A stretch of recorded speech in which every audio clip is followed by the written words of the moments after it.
right, team. We have a patient presenting with parathyroiditis, encephalitis, and osteochondritis to seconds. Let's brainstorm and figure out what we're dealing with here. Could it be Addison's disease? No, I don't think so. The symptoms don't quite match up. What about Denizer-Urdreich syndrome? It seems to fit the bill. I'm leaning towards lupus. The symptoms could also be pointing in that direction. It's Denizer-Urdreich syndrome, no doubt about it. Our course of action is a esophageal puncture. Are you sure, Hawks? That procedure is risky. Damn it, we don't have time to second guess. This is our best shot at saving the patient. We're going ahead with the esophageal puncture now. Let's do this, team. It's a high-stakes situation, but we have to trust Hawk's judgment. I agree. Let's prep for the procedure and give it our all. All right, let's get to work. We're in this together. That's right. This may be risky, but it's the right call. Let's save a life today. Tracy, thanks for seeing me. I need to discuss performing a esophageal puncture on my patient with Denizer-Urdreich syndrome. Hawks, are you sure about this? You know the risks involved, right? Of course, I know what I'm doing. I have years of experience in this field. I understand that, but we can't ignore the fact that you have a track record of being wrong with risky procedures. That's unfair, Tracy. Just because a few procedures didn't go as planned doesn't mean I'm not capable of making the right decision now. I'm not questioning your capabilities, Hawks. I just want to make sure we're making the best choice for the patient. I know what's best for my patient, Tracy. Trust me on this. I'm not trying to undermine you, but we have a responsibility to consider all options before moving forward with such a procedure. Fine, Tracy. I'll reconsider my approach and consult with the rest of the team.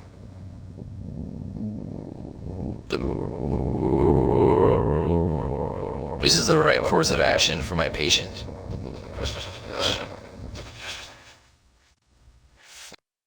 Leslie, we have a problem. The patient is in critical condition after the tracheoesophageal puncture.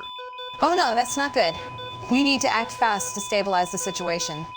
I know, but we also need to inform Hawks that the treatment for Denizer-Urdreich syndrome wasn't the right call.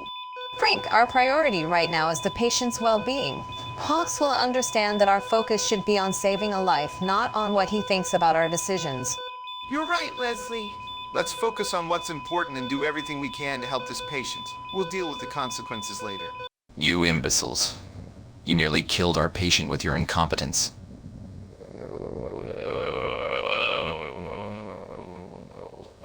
I still believe it was a case of complications from previous surgeries, Dr. Hawks.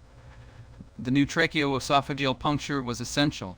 No, it was clearly a misdiagnosis of post-operative infection. The patient's symptoms pointed to that, Dr. Hawks. I disagree. I think it was a reaction to the anesthesia. That's what led to the complications, not the tracheoesophageal puncture itself. Actually, I suspect it was a combination of factors. The wrong diagnosis led to the wrong treatment, which worsened the patient's condition. Combination of factors. You're all grasping at straws. Incompetent buffoons, the lot of you. I need real diagnostic doctors, not a bunch of clueless amateurs. I'll make sure each of you is reevaluated for your positions. Now, if you'll excuse me, I have a patient to save from your disastrous mistakes. So, how's everything going in your personal life, Johnson? Pretty good. Thanks for asking. Finally taking that trip to the mountains I've been planning for so long. That's great to hear. I've been consumed with this case lately.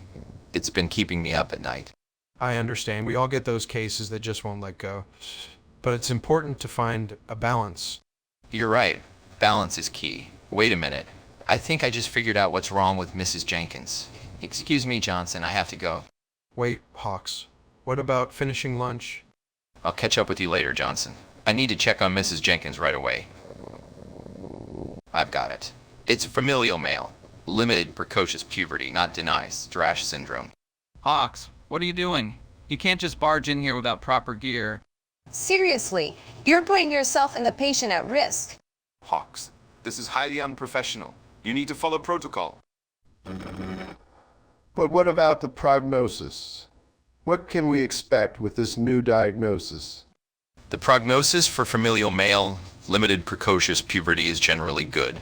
Treatment can help manage the symptoms and prevent complications. Well, I guess we should update the patient's chart then. Let's get on it.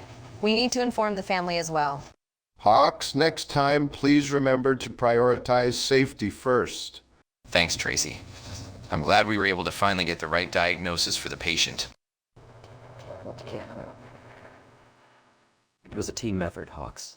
Well, maybe if I didn't have such incompetent doctors around, we would save a lot of time.